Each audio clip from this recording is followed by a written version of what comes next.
les amis, j'espère que vous allez bien, que vous vous portez bien. Moi ça va pas du tout, le Real ils ont encore gagné, encore passé une mauvaise soirée, les frérots ça me saoule. C'est leur compétition encore une fois comme je dis, c'est leur compète, ces mecs ils sont trop forts, les mecs c'est leur compète, ils sont intouchables. Genre ils sont intouchables et ils l'ont montré ce soir en vrai, ils ont maîtrisé totalement leur football, ils ont donné le blues à Chelsea, j'ai envie de dire, paf, le jeu de mots qui fait plaisir, t'as vu la calée entre deux phrases footballistiques. Non, ils ont donné le blues à Chelsea qui ont commencé, qui ont bien joué pendant 5, 10, 15 minutes grand maximum, quoi, quelques occasions offensives, mais ça s'est arrêté là, en vrai, il n'y a pas eu grand chose. Sterling qui a failli mettre un but en début de match, mais bon, on sent qu'il n'y a pas vraiment c'est pas très cohérent cette équipe, on sent que ça joue un peu football, mais que c'est pas très cohérent. Pour moi, qui a fait un gros match côté Chelsea, c'est Kanté, vraiment qui a été supérieur à son équipe, et Fofana qui est trouvé bon quand même malgré tout, malgré que le côté gauche a fait beaucoup de dégâts. Vinicius trop fort, Modric trop fort, Courtois très fort, c'est les trois vraiment que je retiens au-dessus du lot, et Camavinga qui a fait un très bon match. C'est vrai que Camavinga, je le détruis souvent, mais il a fait un très bon match, encore une fois, latéral gauche. Finalement, ça va peut-être être son poste de prédilection, on n'y croyait pas, mais pourquoi pas. Après, c'est le Real, quoi. C'est la Ligue des Champions, c'est le Real, c'est leur compète. Alors, ils ont été supérieurs sur le terrain, ils ont été supérieurs parce qu'ils ont gagné, ils ont été supérieurs à Chelsea facilement, rien à dire. Mais là où je trouve le Real, ils ont un peu péché, c'est la finition. Parce que dans un match comme ça, sachant qu'ils ont joué à 10 à partir de la 60e Chelsea, que Koulibaly est sorti sur blessure, je trouve que gagner que 2-0, bah, c'est assez gentil de la part du Real. En vrai, pour moi, s'ils avaient gagné 3 ou 4-0, ça aurait pas été volé du tout. Au contraire, sur le match, ils ont été supérieurs de A à Z. Il y a vraiment eu un moment où Chelsea ont été supérieurs, c'est les 15 premières minutes et une dernière action, l'action de Mason Mount, où c'est Rudiger qui vient de tacler comme un sauvage pour sauver cette action, et très bon tacle d'ailleurs de sa part, hein. Mais sinon c'est tout ce qu'on retiendra de Chelsea sur ce match, et le Real ont été supérieurs. C'est pour ça que je trouve que uniquement 2-0, je trouve que ça laisse encore de l'espoir à Chelsea vraiment pour le match retour. Ça peut aller vite dans le football, Chelsea marque dans les 20 premières minutes, après il y a qu'un 0 à remonter, hein. Un but c'est rien dans le football, ça va très vite. Est-ce que ça va se faire? Le Real marqueront possiblement aussi la Chelsea, hein. C'est le Real Madrid, ils sont capables de tout, attention, mais 2-0 c'est pas fini, ils ont toutes leurs possibilités, ils ont toutes leurs chances de marquer 2 buts, d'aller au prolong et de voir ce qui peut se passer par la suite. Moi le match il est pas encore enterré, ils ont une avance mais considérable bien sûr, c'est du 85% des victoires,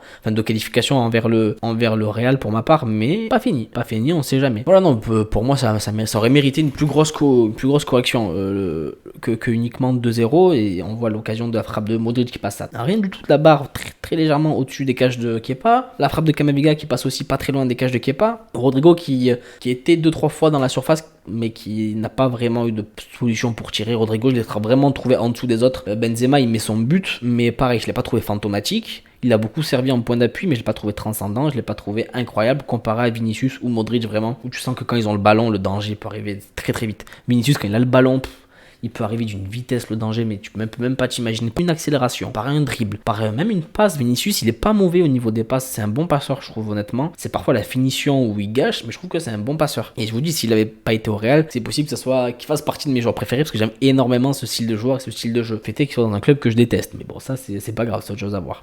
Le Real a été supérieur largement, ils ont raté beaucoup d'occasions, comme je disais. Donc les frappes, la tête de Benzema ou Kepa la renvoie sur Benzema, point de penalty à peu près, je sais pas l'emplacement exact, mais c'est à peu près le point de penalty, Kepa renvoie le ballon sur Benzema et Benzema il tire au-dessus. Alors est-ce que ça peut être un signe d'espoir pour Chelsea? C'est possible. Est-ce que ça peut être l'espoir qu'ils ont que le Real n'ait pas tué le match 3-0, parce qu'un match 2-0 n'est pas fini, un match à 2-0 n'est pas tué. S'il y avait eu 3-4-0, je vous aurais dit il n'y a aucun espoir, le match est terminé, le match est tué, comme je le pense pour City et Bayern. Je pense que c'est fini pour le Bayern. 3-0, la différence entre 2 et 3 est colossale, c'est-à-dire repartir avec par exemple au match retour un but à la mi-temps pour Chelsea, tout est encore possible. Si tu en mets 3 et que tu gagnes 15-0, il faudra encore que t'en mettes 2, que tu pousses, que tu te prennes pas de contre et tout ça, ça peut aller très vite. Si le Real par contre derrière met un but rapidement là-bas, bon bien sûr que ça sera enterré et fini, je veux dire ils ont pas le droit à 2-0 tu n'as pas le droit à l'erreur, à 3-0 c'est fini.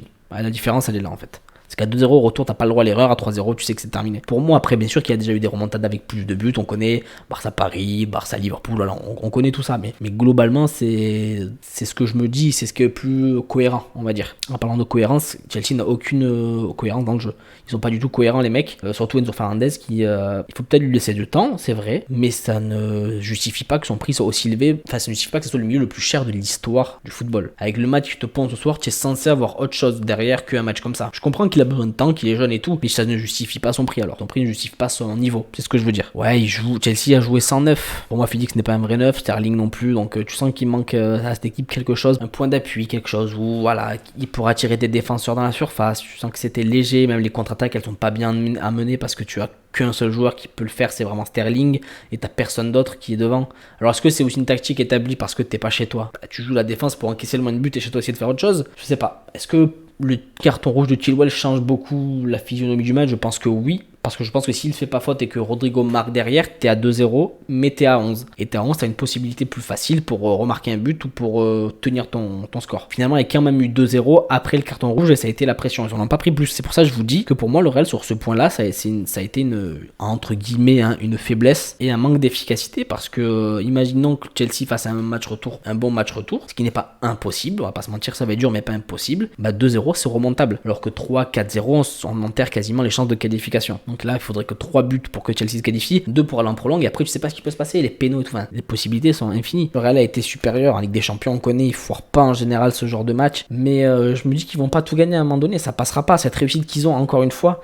Comme je l'ai dit dans la dernière vidéo, est-ce qu'ils vont le réitérer encore au match retour? Est-ce qu'ils vont le réitérer face à un City que je sens quand même un City supérieur à Madrid, même si voilà, là t'as City, là t'as Madrid, tu vois, l'écart il est tout léger, je te regarde à travers l'écart tellement c'est très peu, mais je peux que te voir toi quoi, je peux rien voir d'autre. Mais est-ce que ça suffira du coup? Je sais pas. Kamavinga, très gros match à gauche encore une fois, hein. Je dis beaucoup de mal de Kamavinga, mais c'est vrai que depuis quelques temps, même ma défenseur gauche il fait un taf énorme, en plus il permet de servir de quatrième milieu en montant, il sert de quatrième milieu qui permet à Modric de prendre plus d'espace sur le devant du terrain et c'est très très fort, voilà. Les seules occasions qu'on retient de Chelsea c'est vraiment celle de Sterling, peut-être les deux de Sterling en contre au début et celle de Courtois l'enlève sur la frappe dans la surface, celle de Mason Mount à la fin où Rudiger arrive et tacle comme un sauvage, tacle parfait d'ailleurs, hein, qui enlève peut-être la balle du dunk qui aurait pu changer beaucoup de choses sur le match et pour l'anticipation du match retour. Mais honnêtement, non, le Real ont été supérieurs. Ils ont donné le blues à Chelsea. Ils ont été trop forts. Encore un match où ils confirment que c'est bien leur compétition et que ça va être dur d'aller les chercher, les déloger. Alors nous, supporters du Barça, on est tristes, on va pas se mentir. On aurait aimé voir Chelsea faire tourner la tête du Real.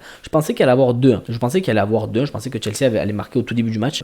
C'est ce que j'avais dit. Je pensais qu'elle allait avoir 2-1. Je l'ai dit notamment en stream d'ailleurs. N'hésitez pas à me suivre sur Twitch. On a fait un stream par rapport au match. Commentary, c'était incroyable. Donc n'hésitez pas. C'est dans la description s'il vous plaît, si vous kiffez le foot, les commentaires, je suis accompagné à chaque fois, donc n'hésitez pas à venir et on va rigoler, kiffer tous ensemble et on passe du bon temps. Pour moi 2-1, je pensais à un petit 2-1, j'étais 2-0, j'étais pas très loin, mais je voyais le Real mettre 2 buts en tout cas, supérieur, trop fort. Pas d'autres choses à dire, mis à part que ils ont encore montré qu'ils étaient footballistiquement plus forts que l'adversaire. Ça a pêché au niveau de la finition. Est-ce qu'ils vont se regretter ça au match retour? On pourra le savoir que dans une semaine, les frérots, et on sera présent.